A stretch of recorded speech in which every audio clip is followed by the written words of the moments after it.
State bank की जानिब से शरह सूद में 2% कमी और IMF की जानिब से पाकिस्तान के लिए 1 अरब 38 करोड़ 60 लाख डॉलर कर्ज की मंजूरी के बाद स्टॉक मार्केट में जबरदस्त तेजी रही, जिसके बावजूद ट्रेडिंग मुअत्तल करनी पड़ी।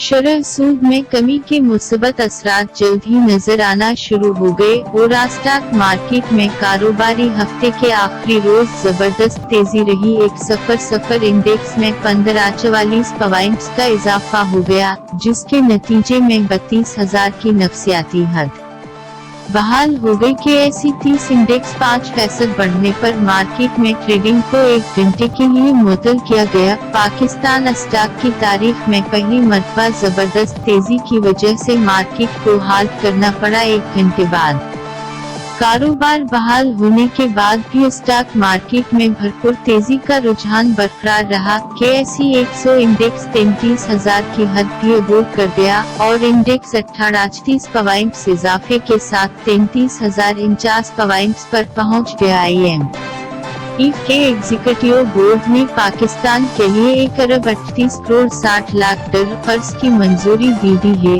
जबकि स्टेट बैंक ने भी शरह सूद में 2% कमी कर दी है।